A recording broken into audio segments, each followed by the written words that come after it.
चला लक्ष दे चला। लास्ट टाइम हमने क्या लास्ट टाइम चैप्टर 1 हमने एंड किया। ठीक है। अभी चैप्टर 2 स्टार्ट करते। लिखो ना, चैप्टर 2 का नाम लिखना, parallel and distributed database system. ये तो आवाज अनुज, ध्रुव, सुयोग। हो सर. हो सर. ठीक आहे, याला ते सिलेबसला जागा सोडून द्या, नंतर लिहाल तुम्ही. अभी जस्ट हम देखते हैं टू, इसमें भी टोटल 3 तक ही है। 2.1 में हमको पढ़ना है introduction to parallel system, parallel database system architecture क्या होता है ये। फिर ये कुछ पैरामीटर्स है, थ्रूपुट क्या है, रिस्पांस टाइम क्या है, scale up and speed up, ये 2.1 में हमको देखना है। 2.2 में है इंट्रोडक्शन टू डिस्ट्रीब्यूटेड डेटाबेस। इसमें हमको देखना है types of distributed database system, फिर benefits of distributed, advantage and disadvantage. ठीक है। एंड लास्ट में transaction processing in parallel and distributed database system. ठीक है, तो ये 2.3 तक हमको पढ़ना है। थोडीशी जागा सोडून द्या, नंतर तुम्ही लिहा. ठीक है, ये भी सिंपल वाला चैप्टर है, पूरा थेरी पार्ट ही है. ठीक है, लिखो चलो, हेडिंग दो, parallel distributed database system.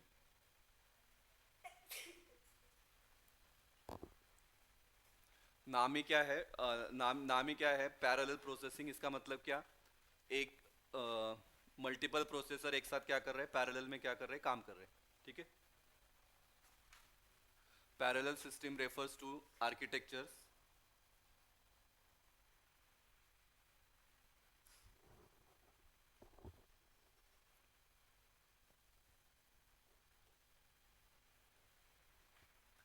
parallel system refers to architectures that allow multiple processors to perform tasks simultaneously.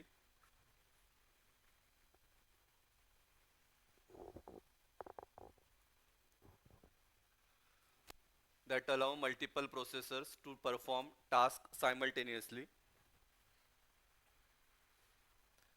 in order to speed up the overall computation process. In order to speed up the overall computation process. ठीक है, क्योंकि obvious है, जैसे अगर एक ही बंदा, एक ही आपके पास प्रोसेसर है और बहुत सारा काम है, तो एक ही प्रोसेसर पे वो काम करना टाइम आपको ज़्यादा लगेगा। लेकिन अगर सेम पैरेलल प्रोसेसिंग है तो काम आपका जल्दी होगा। हाँ, तो ये एडवांटेज है आपका पैरेलल सिस्टम का।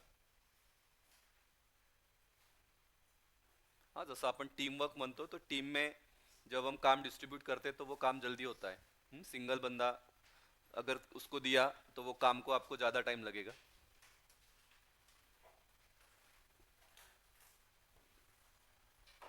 तो it divides a large task into many smaller task.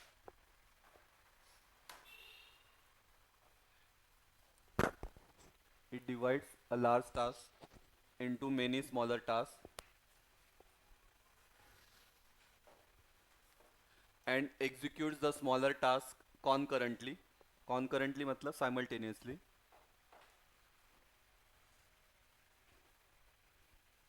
And executes the smaller task concurrently on several CPUs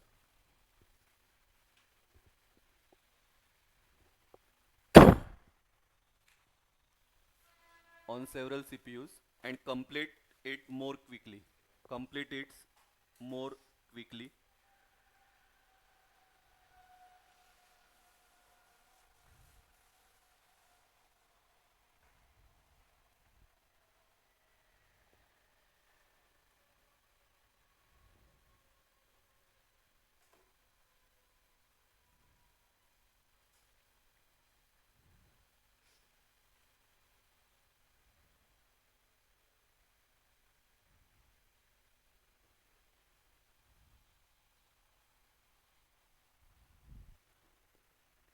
ठीक है, जाओ, ये जस्ट जो लेट आया था नंतर लिया. हाँ, ये जस्ट इंट्रोडक्शन था. अगर डायग्राम हम देखेंगे तो देखो, इधर आपका यूज़र 1 है, यूज़र 2 है, यूज़र 3 है, यूज़र 4 है. ये आपका मेन प्रोसेसर, मेमोरी, डेटा, तो ये सब क्या कर रहे हैं, शेयर कर रहे हैं. हाँ, तो ये प्रोसेसर इसको भी काम आ रहा है, इसको भी काम आ रहा है, इसको भी काम आ रहा है, इसको भी काम आ रहा है, बराबर. तो ये पैरेलल में क्या कर रहे हैं, काम कर रहे हैं. तो ये कंसेप्ट को हम बोलते हैं पैरेलल प्रोसेसिंग सिस्टम. डायग्राम काढू नका आता, डायग्राम नोट्स में आपको मिलेगा. ठीक है. इसका एडवांटेज और डिसएडवांटेज क्या है देखते हैं. लिहू नका, आधी समजून घ्या, उसके बाद लिखो. पहला लिखा है हायर अवेलेबिलिटी. हायर अवेलेबिलिटी का मतलब क्या कि अगर एक कोई फंक्शन करना बंद हो गया तो बाकी अवेलेबल है तो मेरा काम हो सकता है. ठीक है. तो हायर अवेलेबिलिटी और रिलायबिलिटी का मतलब एक ही है. रिलायबिलिटी का में भी वही है, अगर एक साथ ये पैरेलल में काम कर रहे हैं तो अगर ये ऑफ हो गया तो ऑब्वियस है दूसरे पे मैं डिपेंड हो सकता हूँ, तो वो रिलायबिलिटी का मतलब है. Better performance. बेटर परफॉर्मेंस क्यों, क्योंकि एक एक नहीं है, एक के साथ बहुत सारा है तो परफॉर्मेंस अच्छा है. High processing speed, again same reason, एक रहेगा तो स्पीड कम होगा लेकिन ज़्यादा है तो काम फास्ट होगा. ग्रेटर फ्लेक्सिबिलिटी, मतलब एक बंद हो गया तो दूसरे पे मैं डिपेंड हो सकता हूँ. सर्व मल्टीपल यूजर्स, जैसे डायग्राम में देखा मल्टीपल यूजर्स यूज़ कर सकते हैं, ये भी है, ये भी है, ये भी है, ये भी है. Disadvantage, startup cost is high. Starting में कॉस्ट ज़्यादा लगेगा क्योंकि ज़्यादा प्रोसेसर है. Existing CPUs get slow down as more CPUs are added. Obvious आहे, जसं वायफायचं नेटवर्कचं बघा, अगर 2-3 ही कनेक्टेड है तो स्पीड अच्छा मिलता है, पण जर 10-20 कनेक्ट झाले तो स्पीड क्या होता है, कम होता है. तो वैसा ही ज़्यादा सी पी यू अगर बढ़ेगा तो स्पीड क्या होगा, कम होगा. Number of resources required is large and complexity increase. जैसे जैसे बढ़ेगा तो कॉम्प्लेक्सिटी क्या होगा आपका, इंक्रीज होगा. ठीक है. लिख लो चलो. समझा क्या अनुज, ध्रुव, सुयोग? हो सर.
ठीक है जाओ।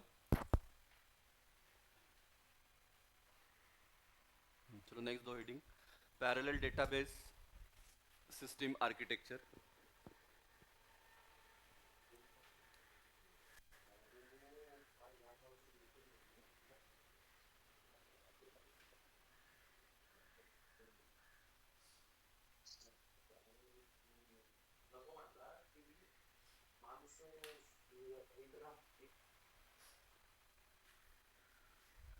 इसमें टोटल 4 आर्किटेक्चर है, कौन सा भी दो आपको पूछते हैं एग्जाम में 4 मार्क्स के लिए। ठीक है, तो पहला लिखना, first one is shared memory architecture.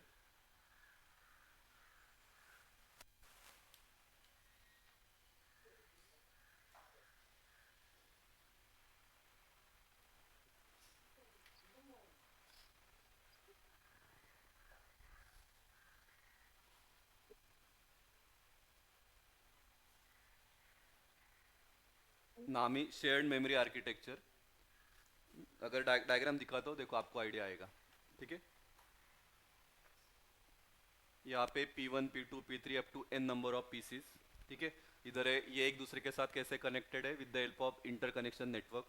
इधर है आपका ये मेमोरी वाला पार्ट, इधर है disk disk one disk two up to n number of disk. तो ये क्या कर रहे हैं, मेमोरी को क्या कर रहे हैं, ये शेयर कर रहे हैं। ठीक है, पैरेलल प्रोसेसिंग में ये सब एक साथ काम कर रहे हैं, मतलब ये भी वर्क कर रहा है, ये भी वर्क कर रहा है, ये भी वर्क कर रहा है, ये भी वर्क कर रहा है, लेकिन ये मेमोरी को क्या कर रहे हैं, शेयर कर रहे हैं। मेमोरी एक ही है। ठीक है, तो वो कंसेप्ट को हम बोलते हैं शेयर्ड मेमोरी आर्किटेक्चर। देखो पहला first point, many CPUs that are attached to an interconnection network.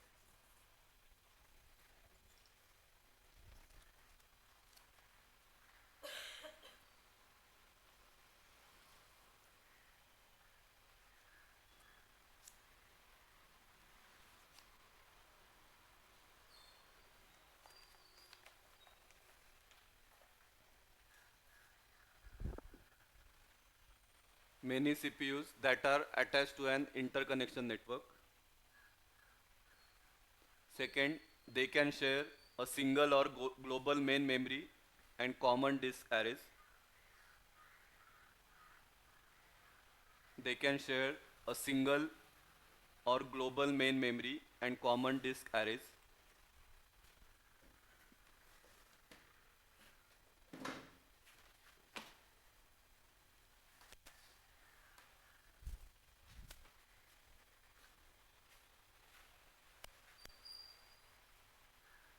It is also called as tightly coupled architecture.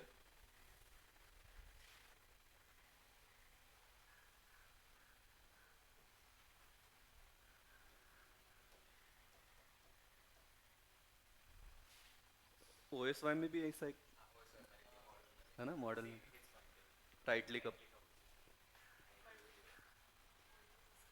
हाँ मल्टी प्रोसेसिंग मध्ये से, हाँ होय,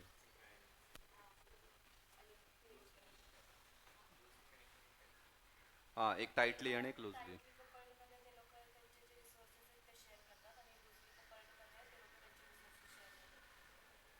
ऑल्सो नोन ॲज SMP, त्याच्यात दोन पार्ट होतं, सिमेट्रिक अँड असिमेट्रिक. मल्टी प्रोसेसरमध्येच होतं ना, symmetric and asymmetric. Also known as SMP, that is symmetric multi processing.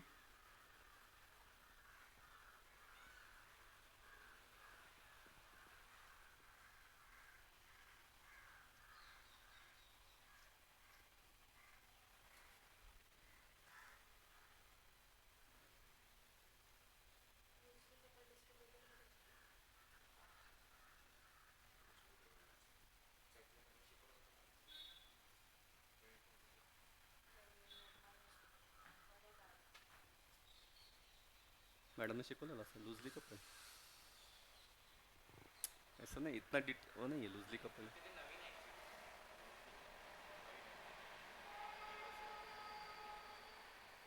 निकालो डायग्राम निकालो चलो.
अच्छा।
ठीक है, जाओ, हुआ बेटा?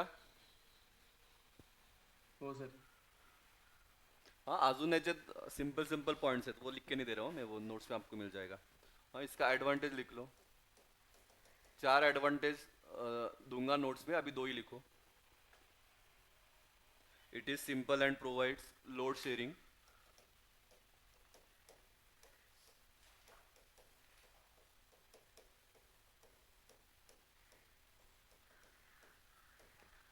Simple and provides load sharing.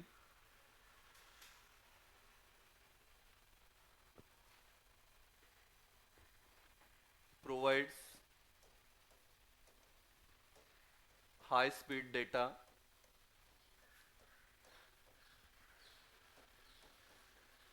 It provides high speed data access for limited number of processors.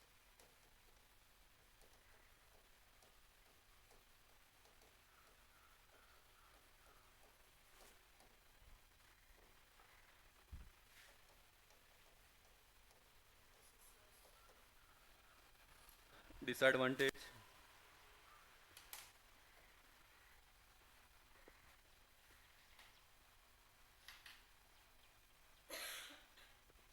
initial cost is high.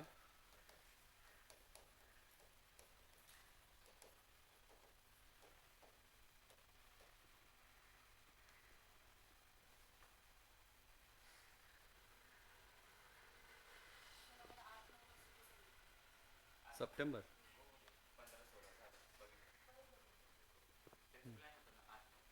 Second, in this architecture,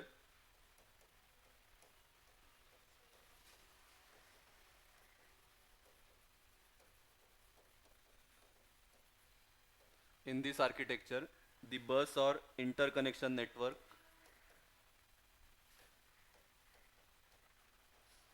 becomes a bottleneck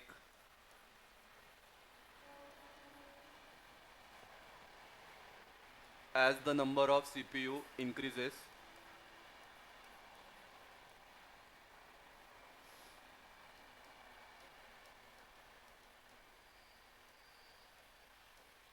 bottleneck का मतलब, हाँ, बॉटलनेक का मतलब स्लो डाउन.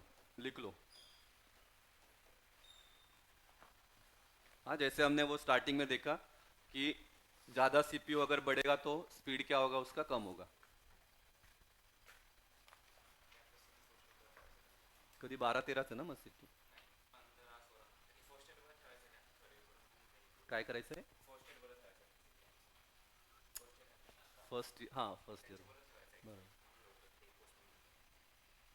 सेकंड इयरचं झालं करा. ठीक है, जाओ, ऑनलाइन वाले जाओ बेटा. Yes sir. चलो नेक्स्ट लिखो, share disk architecture.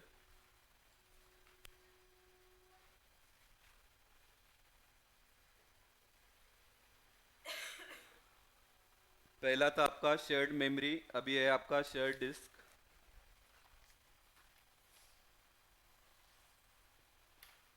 Multiple CPUs are attach to an interconnection network. हाँ, डायग्राम अगर याद रहेगा तो ये बीच वाला पार्ट था आपका इंटरकनेक्शन नेटवर्क। हाँ, मल्टीपल सीपीयूज मतलब ये ऐसे, तो multiple CPUs are attach to an interconnection network.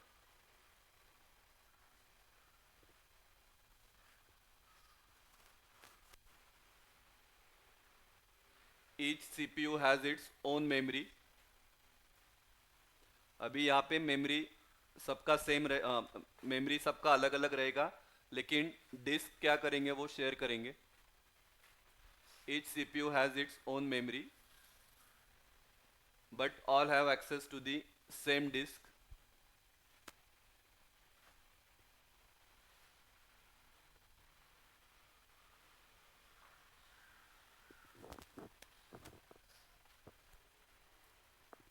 But all have access to the same disk. Next one, memory is not shared among CPUs.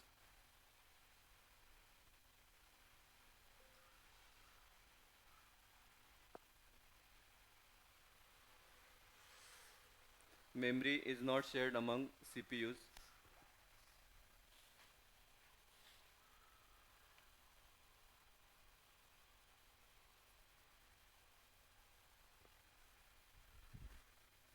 Next ये लिखो, this architecture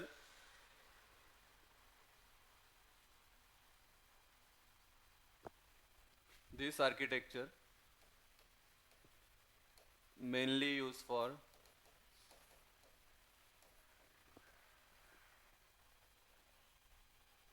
centralized system,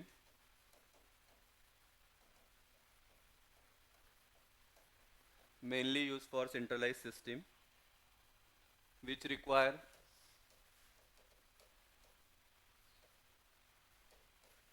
high availability and performance.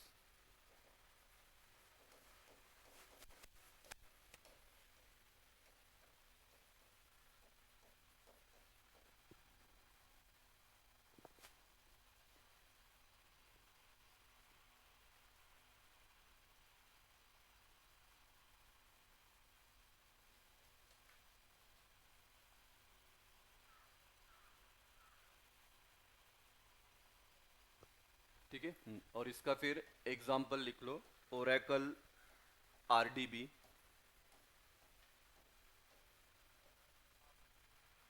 मतलब share disk architecture कौन use करता है, तो ये उसका example है, ओरेकल आरडीबी।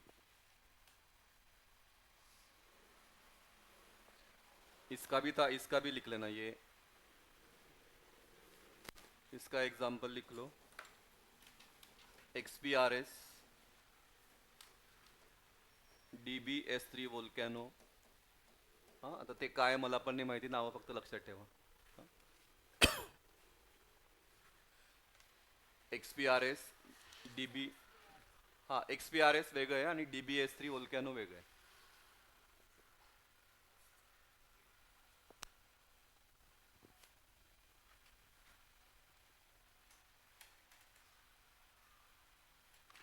देखो इसका डायग्राम देखो, इसमें समझ में आएगा।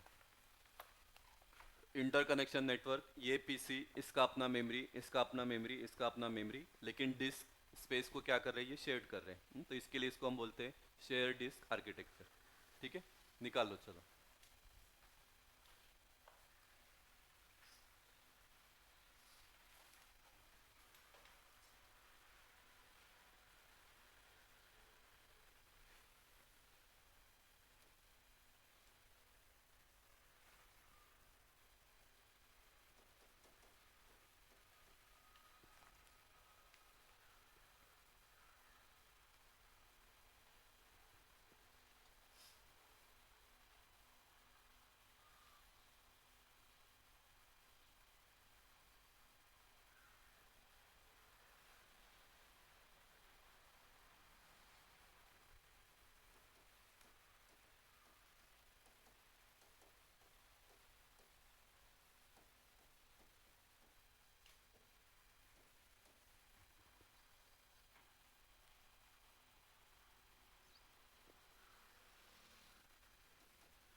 हाँ तेज पॉइंट्स है, म्हणजे सेम सेम पॉइंट्स याद रखो, मतलब आपको दोनों इसमें लिखते आएगा।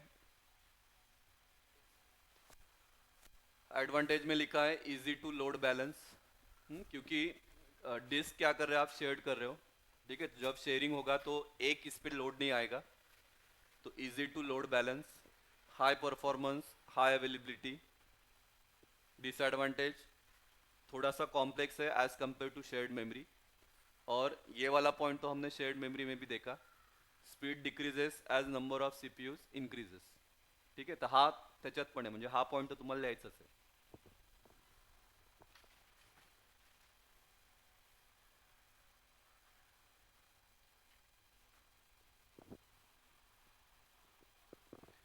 टोटल जो लेट आहे उनको बोल रहा हूँ, टोटल 4 आर्किटेक्चर आहे, त्याच्यातले कुठले तरी 2 तुम्हाला विचारतात।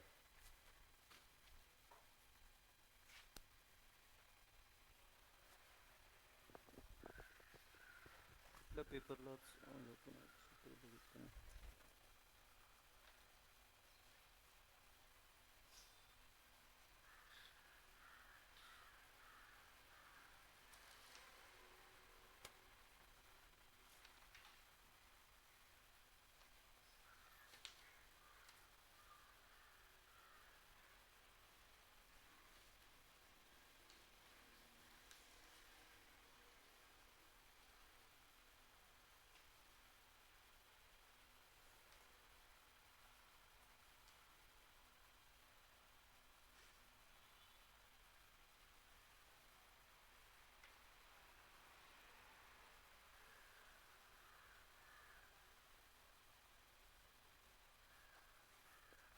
ठीक है, जाओ पुढचं। चलो आगे जा रहा हो बेटा, ऑनलाइन वाले।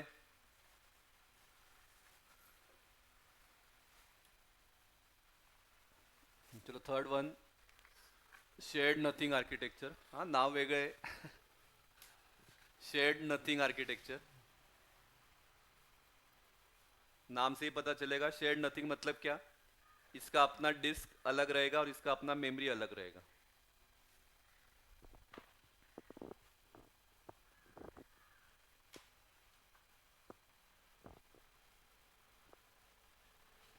So each processor has its own memory and disk storage.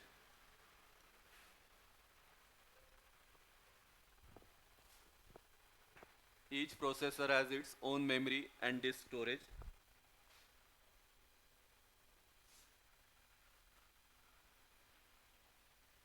तोच पॉइंट वेगळ्या फॉर्म मध्ये लिहिला आहे, नो शेअरिंग ऑफ मेमरी और disk storage. No sharing of memory और डिस्क स्टोरेज।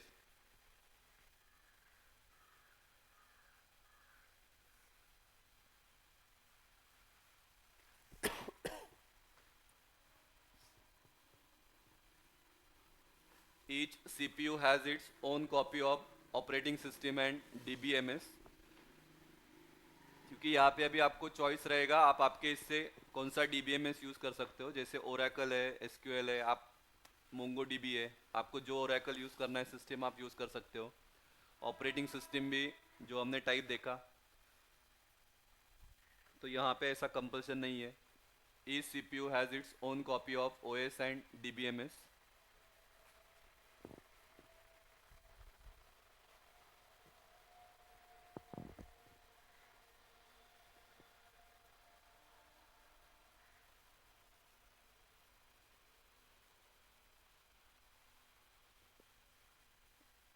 एग्जाम्पल लिहून टाकलं का?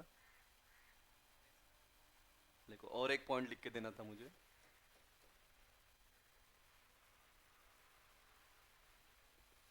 तो एग्जाम्पल लिख लो पहले, फिर बोलता हूँ। एग्जाम्पल टेरा डेटा डेटाबेस मशीन।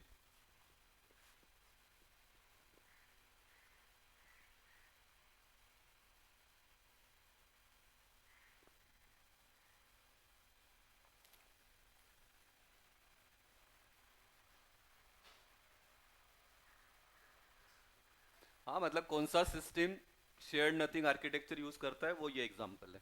तो टेरा डेटा डेटाबेस मशीन सिस्टम ये आर्किटेक्चर को यूज करता है।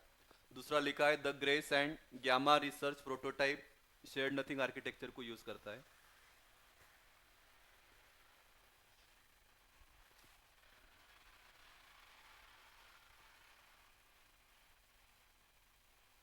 हाँ नेक्स्ट ये फालतू पॉइंट है लेकिन लूंगा.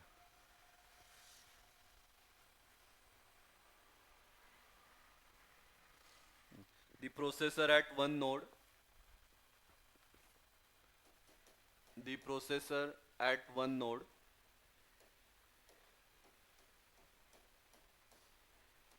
may communicate with another node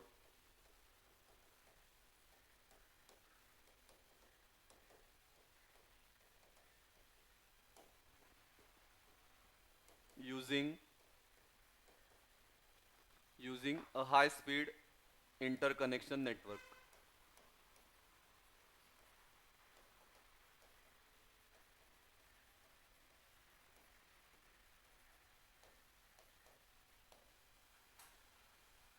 The processor at one node may communicate with other node using a high processor communication network,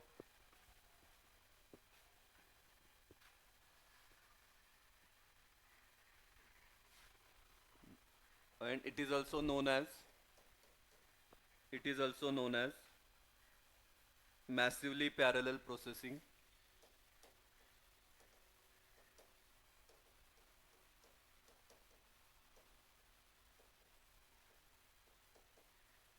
That is MPP.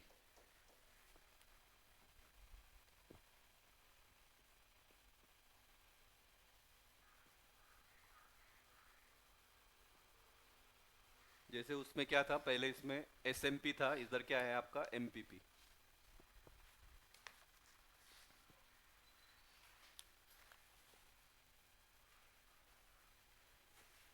ले लो, देखो डायग्राम निकाल लो.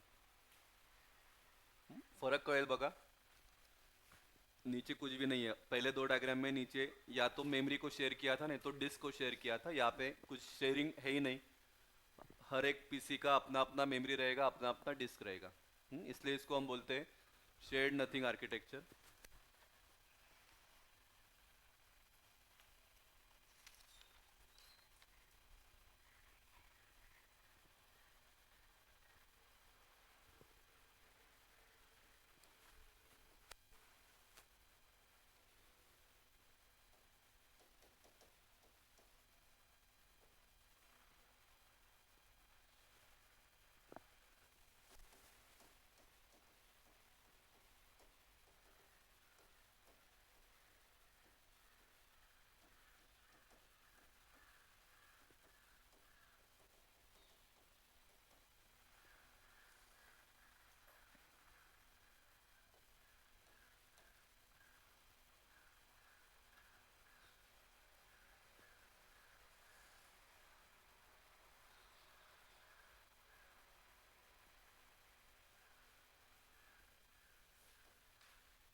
है देखो advantage it offers high degree of scalability. High degree of scalability का मतलब क्या, हर एक का क्या है अपना अपना, ये ना अपना अपना मेमोरी, अपना अपना डिस्क है, तो स्पीड क्या होगा इसका बढ़ेगा।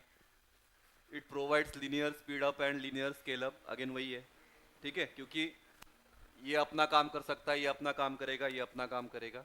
Disadvantage difficult to load balancing, अगर ज़्यादा लोड आ गया तो यहाँ पे हम शेयर नहीं कर सकते, मतलब इसी को करना पड़ेगा। अगर 10 फाइल्स का डेटा इसको क्या करना है, हैंडल करना है, तो शेयर्ड में क्या होता है कि दो इसको दे दिया, दो इसको दे दिया, तो काम डिस्ट्रीब्यूट होता था। यहाँ पे वैसा नहीं है, सब क्या सब इस पे ही आएगा, तो वो एक इसका डिसएडवांटेज है। कॉस्ट इज हाई, क्योंकि अलग अलग मेमोरी है, अलग अलग डिस्क है, तो कॉस्ट ज़्यादा लगेगा। And complex than shared memory architecture, shared memory से ये क्या है, कॉम्प्लेक्स है, ठीक है। ठीक है बेटा, जाओ आगे ऑनलाइन वाले।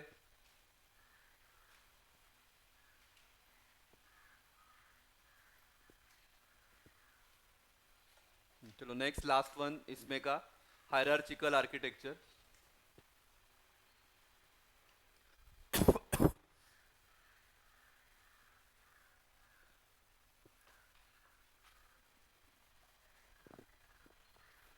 हाँ, इट इज हाइब्रिड, हाइब्रिड को हम बोलते हैं mix of shared memory, shared disk and shared nothing architecture.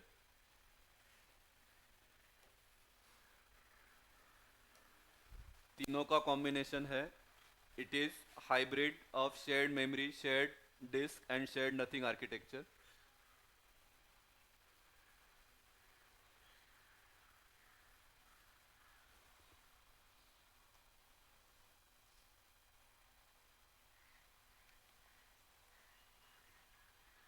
हाँ, इधर और एक पॉइंट है, मैं बस रीड कर रहा हूँ, नोट्स में आपको मिलेगा। क्या लिखा देखो, it combines the characteristics of shared memory, shared disk and shared nothing architecture, आप ऐड कर सकते हो। And the top level is shared nothing architecture. हाँ, ये पॉइंट लिखना है, बोलता हूँ मैं उसका मतलब। Top level is shared nothing architecture, मतलब क्या देखो डायग्राम में, इधर देखोगे this is interconnection network. Main P1 का अपना मेमोरी है, P2 और Pn फिर ये डिस्क को क्या कर रहे हैं, शेयर कर रहे हैं। तो टॉप वाला जो पोर्शन है क्या लिखा है, top level is shared nothing architecture. तो मेमोरी को शेयर नहीं कर रहे, शेयर किसको कर रहे हैं, डिस्क को शेयर कर रहे हैं। तो ये वाला पोर्शन जो है ये दिस इज टॉप लेवल, ये आपका टॉप लेवल, ये आपका टॉप लेवल। तो टॉप लेवल क्या आपका शेयर्ड नथिंग आर्किटेक्चर, और फिर बाकी क्या है, बाकी combination of shared memory and shared disk architecture. लिखो सेकेंड पॉइंट, तो आता लिहू नका, नोट्स में आपको मिलेगा, ये वाला लिखना। Each node of the system,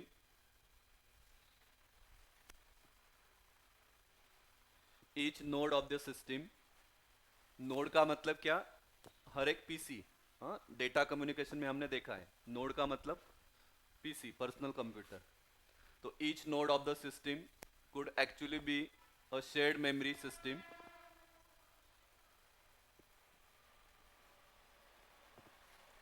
with a few processors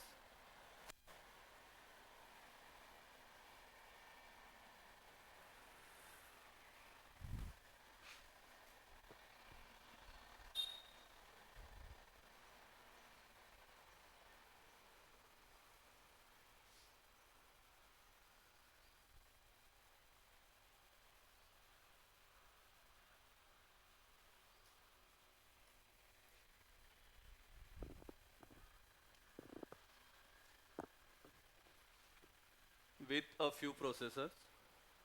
तर ते रेड झालंय का ते, थोडंसं पुढे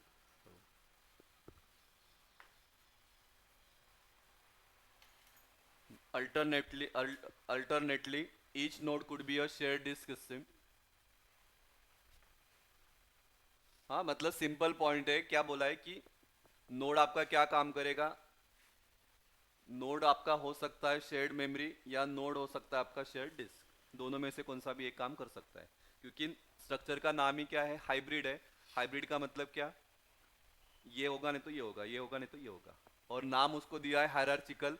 हायरार्चिकल क्यों, क्योंकि हायरार्चिकल मॉडल आपको पता है।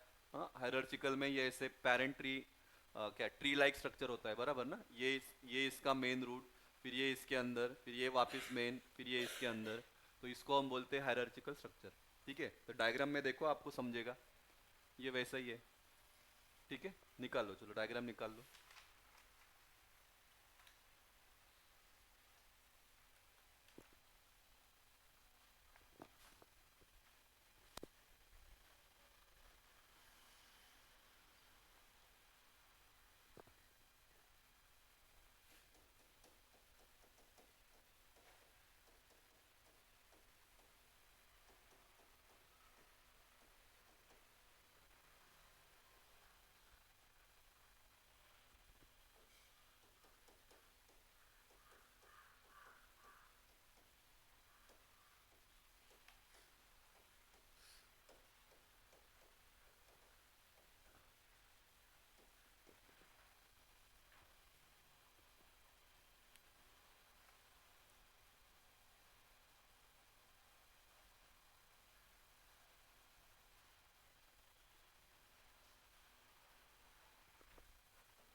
इट इज, ये भी लिखना, it is also called as NUMA. NUMA का मतलब है नॉन यूनिफॉर्म मेमोरी आर्किटेक्चर।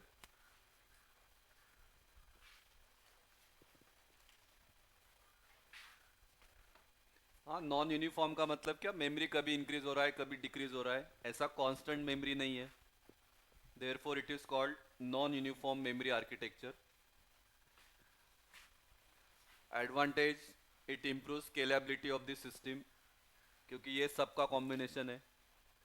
मतलब अगर इधर अवेलेबल नहीं है तो मैं दूसरी जगह यूज़ कर सकता हूँ, इधर नहीं है तो इधर मैं यूज़ कर सकता हूँ। Higher data availability, again same reason. Disadvantage दिख ही रहा है, कॉस्ट इज हाई क्योंकि सबका कॉम्बिनेशन है। And system is complex as compare to three architecture.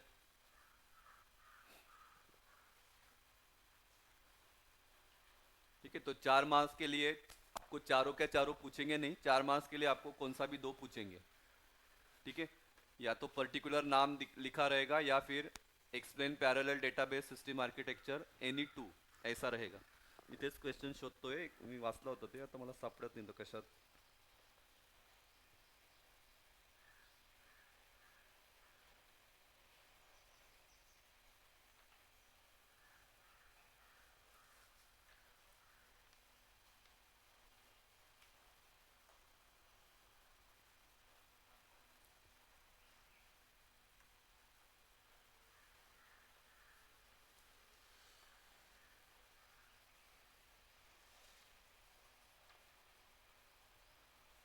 ये देखो ये क्वेश्चन आया है, विंटर 23 में आया है, explain any two architectural design for parallel database. Explain any two architectural design for parallel database. ठीक है, तो कौन सा भी दो आपको एक्सप्लेन करना है, लेकिन आंसर का आपका फॉर्मेट जैसे मैंने बोला, डेफिनेशन, फिर उसके तीन चार पॉइंट्स, मेन डायग्राम, एग्जाम्पल, दो एडवांटेज दो डिसएडवांटेज, इतना करोगे तो 2 मार्क्स आपको मिलेगा। वो नेक्स्ट वाला क्योंकि कुछ भी नहीं, एकदम सिंपल है। हाँ, इसके लिए आपको उतना लिखना ही है। हाँ, आज सकाळी पण मला जेव्हा मी याचं हे वाचत होतो, तब भी मुझे ऐसा लग रहा था कि ये सब्जेक्ट क्यों मैं पढ़ा रहा हूँ, मतलब सिंपल है, आप लोगों ने क्यों क्लास लगाया है। पर नंतर विचार केला नहीं, मतलब लगाना चाहिए क्योंकि आयडिया आपको आता है ना कैसे लिखना है क्या है, क्योंकि घर पे तो आप करते नहीं हो। मला असा विचार म्हणजे रोज येतो की का तुम्ही या सब्जेक्टला का लावला, मी शिकवतोय म्हणून लावला का, कारण बहुत सिंपल है, वो पढ़ के भी आएगा। इजी मम्मी,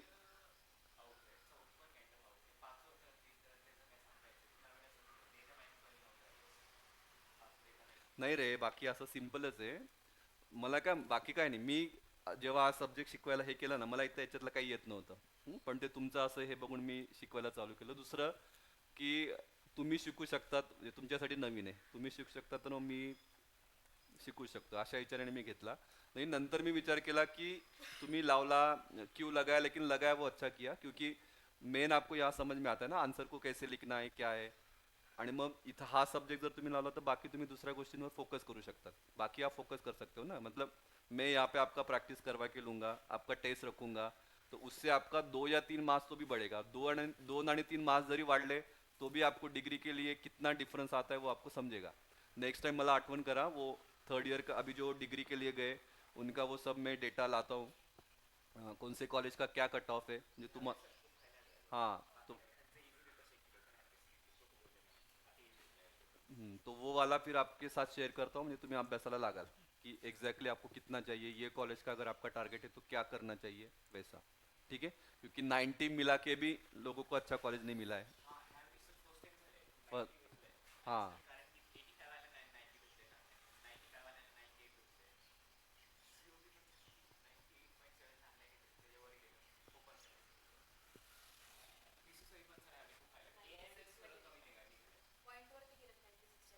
पॉईंट हा ना, ते खूप महत्व आहे पॉईंटला पण।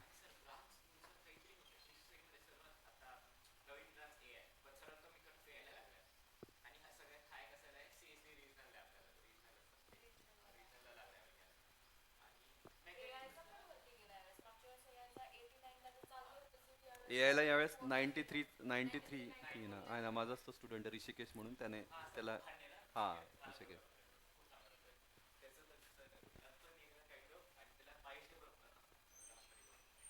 लहानपणापासून ला म्हटलं का लहान जन्म झाल्यापासून त्याला ए आयच घ्यायचं होतं।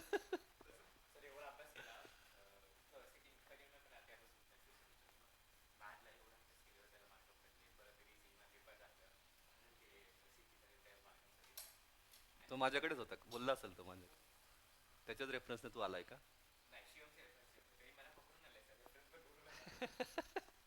मग तुला यायचं नव्हतं का? लाव म्हणून, अच्छा, शिवम, अच्छा, हा, शुभम मल्लेशा।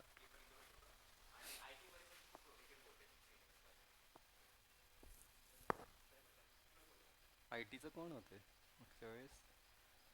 हा हा हा, ती जान्हवी वगैरे सगळे, जान्हवी, साक्षी, हा साक्षी, साक्षी होती।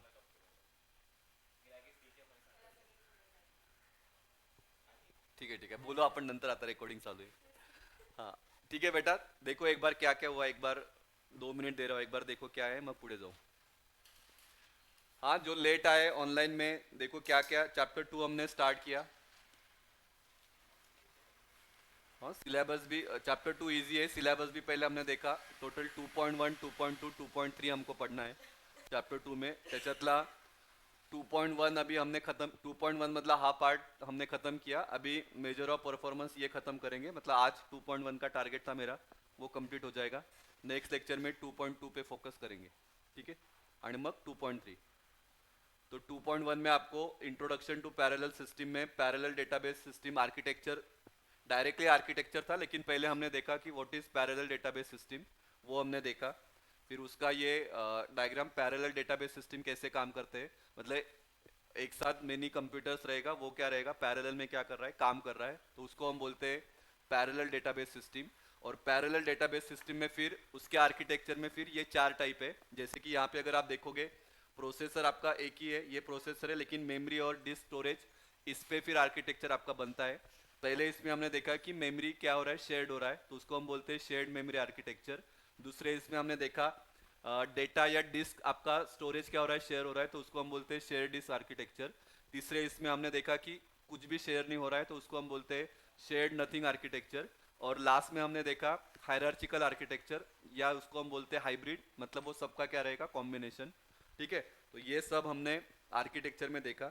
एडवांटेज डिसएडवांटेज खूब सिंपल है, हाँ वो तो करना ही आपको। तो parallel database system architecture main diagram है, डायग्राम पे ज़्यादा फोकस करो।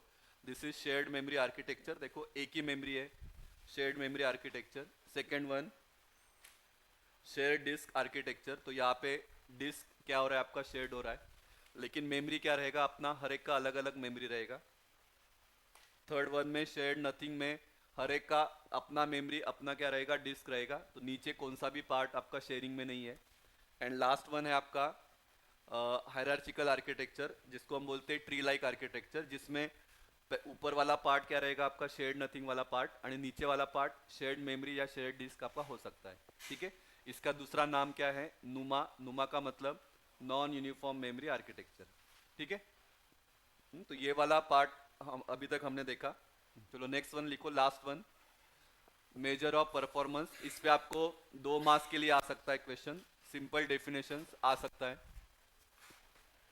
हाँ, पहला वाला, पहला और दूसरा वाला तो हमने OSY में भी देखा है, सेम डेफिनेशन है। फर्स्ट वन इज थ्रूपुट,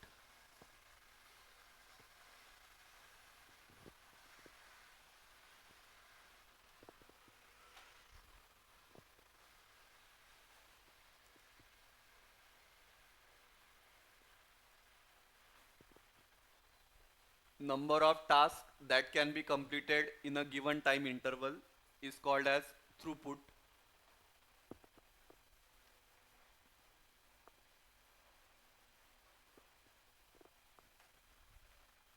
हाँ, इसमें और एक पॉइंट लिखना, मैं बोलता हूँ। हाँ, डेफिनेशन आपका ये है, हाँ OSY मध्ये पण आपली हीच डेफिनेशन है, number of task that can be completed in a given time interval.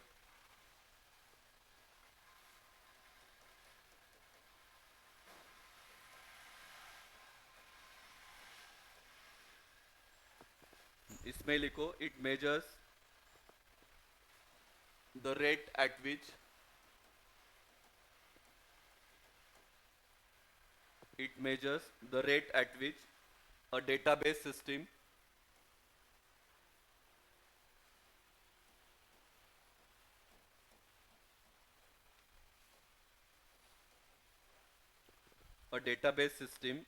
can process operations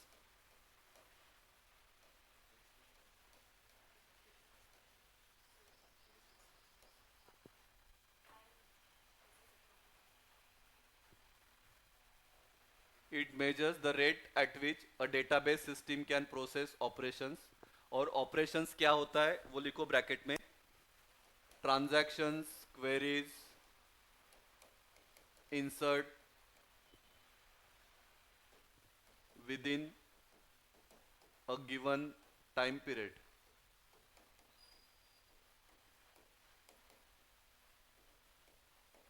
हाँ, मतलब गिवन टाइम पीरियड में कितना ट्रांजैक्शन हो रहा है, कितना क्वेरी सॉल्व कर रहे हो, कितना आप डेटा को इंसर्ट कर रहे हो, वो रहेगा आपका थ्रूपुट। ठीक है, जैसे हमारे OSY में क्या था, number of jobs completed in millisecond, तो यहाँ पे नंबर ऑफ जॉब, या इसको हम बोलते हैं नंबर ऑफ ऑपरेशंस। तो ट्रांजैक्शन है, क्वेरीज है, कितना ट्रांजैक्शन आप कर रहे हो, कितना क्वेरीज आप हैंडल कर रहे हो, कितना डेटा आप इंसर्ट कर रहे हो with in a given time period, उसको हम बोलते हैं थ्रूपुट। रिस्पॉन्स टाइम भी यही है, देखो सेम वहाँ पे भी था हमारा रिस्पॉन्स टाइम, आठवते ना शेड्यूलिंग शेड्यूलिंग क्राइटेरिया में था ना रिस्पॉन्स टाइम, तेच आहे. It is the amount of time, it is the amount of time it takes to complete a single task. It is the amount of time it takes to complete a single task from the time it is submitted.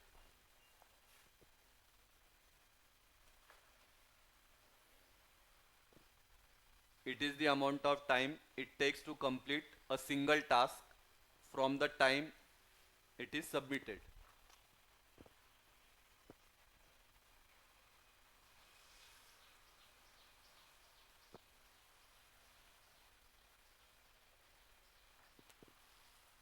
ठीक है, जाओ जाओ बेटा. Online वाले अनुज, ध्रुव, सुयोग, तनुश्री, श्रुति, अमूल्या. हो sir. हो sir. तीसरा लिखना scale up.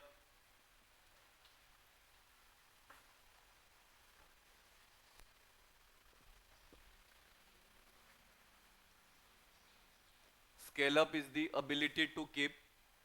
Scale up is the ability to keep the same performance levels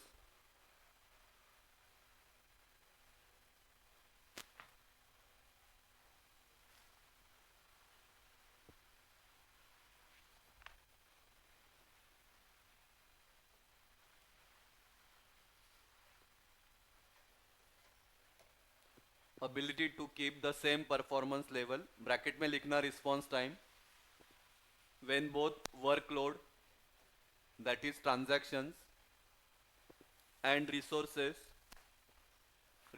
मतलब CPU, memory, increase proportionally.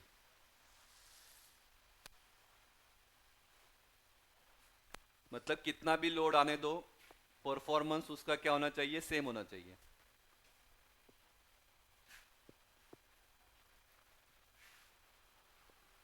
हाँ, तो वो कंसेप्ट को हम बोलते हैं स्केल अप. जसं तुम्हाला, जसं मी जैसे कुछ स्टूडेंट का रहता है कि एक चैप्टर दिया तो वो अच्छा स्कोर करता है, आउट ऑफ करता है, लेकिन जब मैं चैप्टर को बढ़ाता हूँ तो फिर उसका लेवल क्या होता है, थोड़ा कम होता है. ठीक है, तो वो कंसेप्ट को हम स्केल अप बोलेंगे नहीं. स्केल अप का मतलब क्या कि सेम परफॉर्मेंस आपका आना चाहिए. अगर वर्कलोड 2 ही ट्रांजैक्शन है तो सेम रिस्पॉन्स टाइम. अगर ट्रांजैक्शन आपका बढ़ रहा है तो भी आपका रिस्पॉन्स टाइम क्या होना चाहिए, सेम होना चाहिए. ऐसा नहीं कि वर्कलोड बढ़ गया इसके लिए रिस्पॉन्स टाइम क्या हो गया, आपका कम हो गया. तो वो कंसेप्ट को हम बोलेंगे scale up.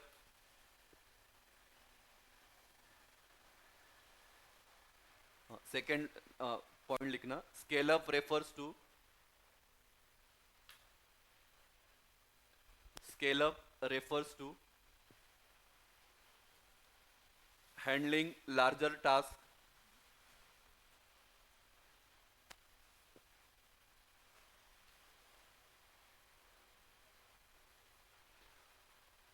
handling larger tasks by increasing the degree of parallelism. हा शब्द मी हे होत होता ना, तो कुठला वर्ड होता, हा सीजी काहीतरी याच्यात होतं ना, चॅप्टर 1 में होतं ना. हाँ, दो इसका था.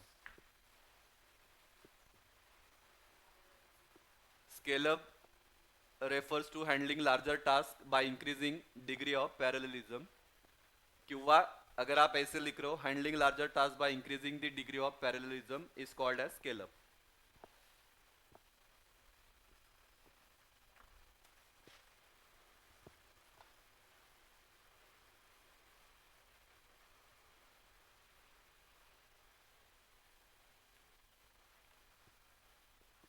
ठीक है, तो यहाँ पे देखो डायग्राम में देखो क्या लिया है, दो ये की लिया है.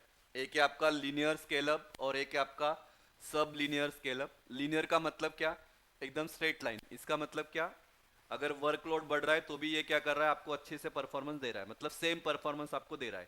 और दूसरा है आपका सब लीनियर स्केल अप, मतलब क्या, वर्कलोड अगर बढ़ रहा है तो इसका परफॉर्मेंस क्या हो रहा है, कम हो रहा है.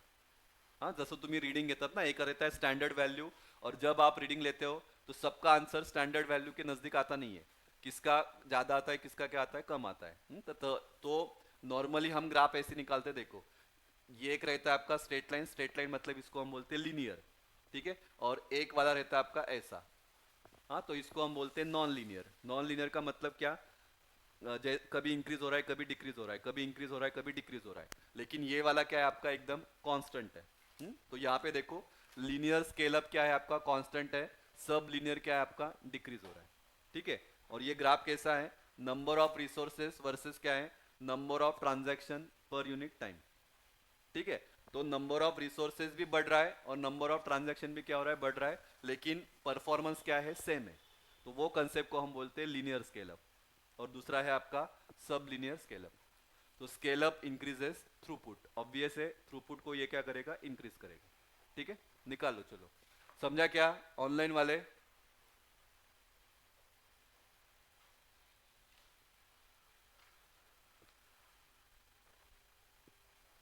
तो number of transaction per unit time, इस पे 4 मार्क्स के भी आ सकता है question. Define the following parameters, 4 parameters आपको पूछेंगे।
ये मत लिखो, हे तेच आहे परत, ability to maintain the same level of performance when both the workload and resources are proportionally added, उसको हम बोलते हैं स्केल अप। लिखू नका है। और फिर लीनियर और सब लीनियर का डेफिनेशन दिया है, वो लिख लो। जाऊ का पुढे ऑनलाइन वाले, हो सर। ये लिखो,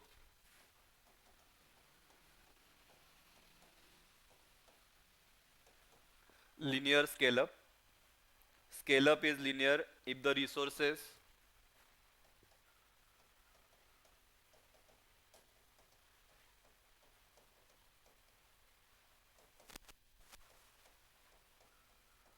scale up is linear if the resources increase in proportional with the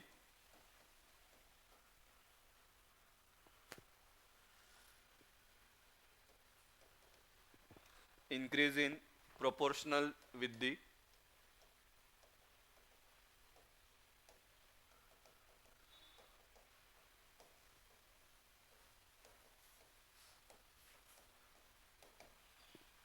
increase in proportional with the problem size.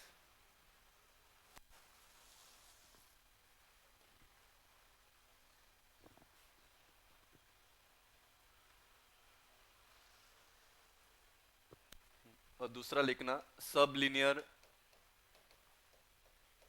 Scale up. हाँ, अगर आपको ये वाला नहीं समझा है डेफिनेशन, तो ये वाला डेफिनेशन भी आप लिख सकते हो, इसको हम लीनियर स्केल अप भी बोलते हैं। टेक्स्ट बुक में 2 डेफिनेशन दिया है, अगर वो नहीं समझा तो आप ये भी लिख सकते हो, एक ही बात है, ठीक है। नोट्स में दूंगा मैं, अभी रहने दो। सब linear scale up, scale up is sublinear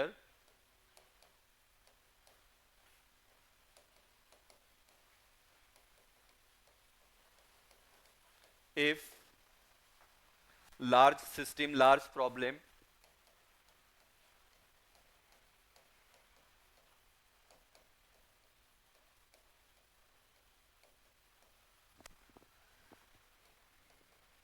elapsed time is greater than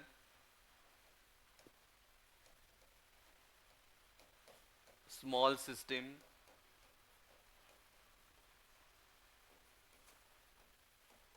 small problem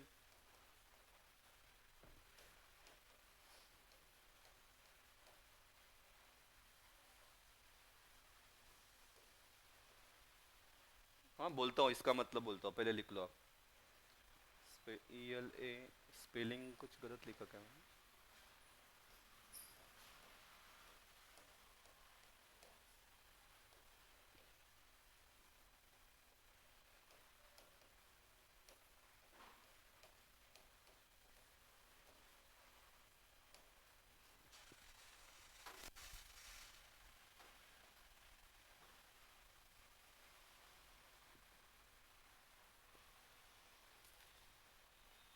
देखो यहाँ पे भी सेम स्केल अप आपका लीनियर कब होगा जब small system small system small system small problem is equal to large system large problem ये दोनों का टाइम जब क्या रहेगा इक्वल रहेगा तब आपका स्केल अप क्या रहेगा लीनियर हाँ तब हम उसको वो लीनियर को हम बोलते हैं वन लेकिन सब लीनियर कब होगा large system large problem ellipse time is greater than small system solve problem ellipse time मतलब लार्ज सिस्टम है और लार्ज प्रॉब्लम है उसको सॉल्व करने के लिए जो टाइम लगेगा वो और स्मॉल सिस्टम और सॉल्व टाइम का अगर टाइम इक्वल है तो उसको हम बोलेंगे लीनियर और अगर इक्वल नहीं है तो वो क्या रहेगा आपका सब लीनियर हाँ या उसको हम बोलते हैं नॉन लीनियर लेकिन लार्ज सिस्टम का टाइम क्या रहेगा ज्यादा रहेगा स्मॉल सिस्टम से as compare to small system मतलब लार्ज सिस्टम को अगर लग रहा है 10 मिनट सॉल्व करने के लिए तो इसको क्या लग रहा है 5 मिनट तो जब ऐसे रहेगा डिफरेंस उसको हम बोलते हैं सब लीनियर लेकिन लीनियर में क्या है लार्ज के लिए भी आपको 10 मिनट लग रहा है और इधर भी कितना लग रहा है आपको 10 मिनट तब वो क्या रहेगा आपका लीनियर ठीक है बेटा ऑनलाइन वाले जाओ आगे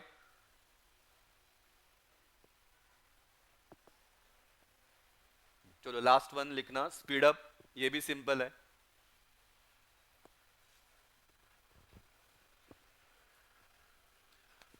speed up refers to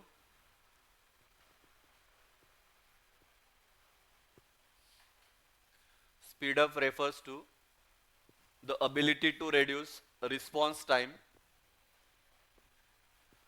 speed up refers to ability to reduce response time of large queries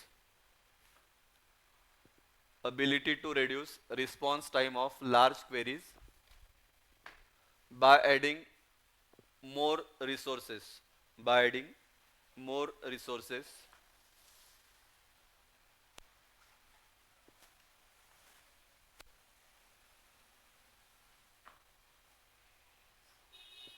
और फिर डेफिनेशन लिखना running a given task in less time running a given task in less time by increasing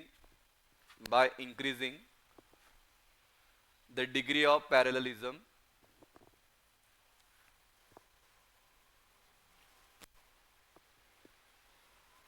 by increasing the degree of parallelism is called as speed up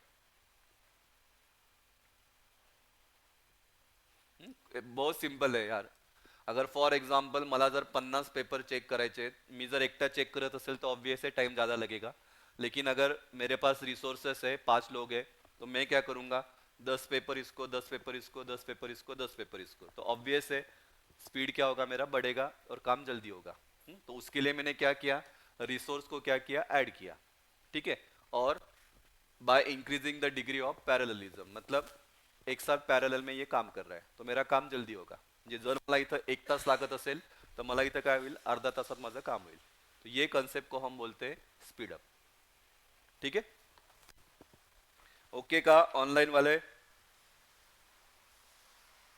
हो sir yes sir. तो इसमें भी देखो अभी इसमें भी आपका 2 टाइप है लीनियर स्पीड अप एंड सब linear speed up linear speed up मतलब सेम ये ऐसा सब लीनियर मतलब ये ठीक है निकाल लो फिर इसका भी डेफिनेशन लिखते हैं आज के लिए इतना ही लेंगे और यहाँ पे स्पीड अप का मतलब क्या, नंबर ऑफ क्वेरीज, जितना नंबर ऑफ क्वेरीज ज्यादा सॉल्व करेंगे वो स्पीड क्या रहेगा आपका, बढ़ेगा।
देखो लीनियर स्पीड अप क्या लिखा है, if the small system ellipse time is n times larger than the large system ellipse time.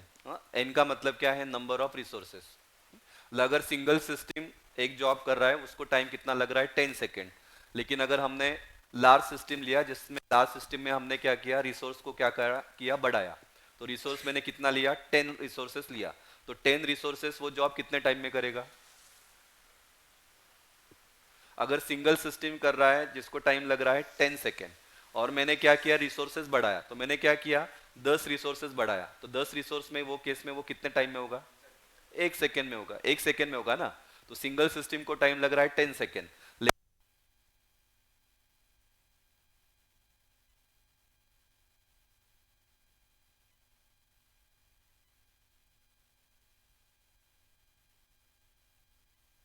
Yes, sir.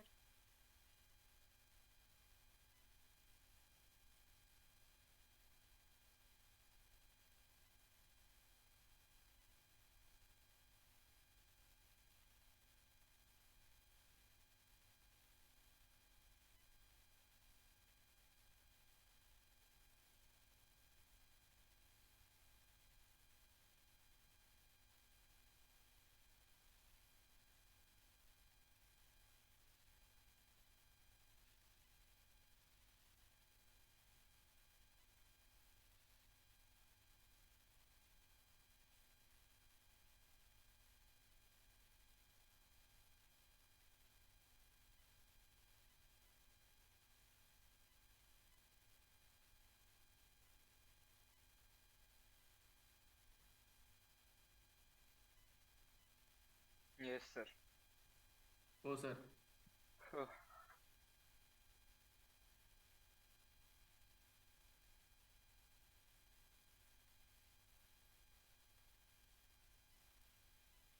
Recording stopped.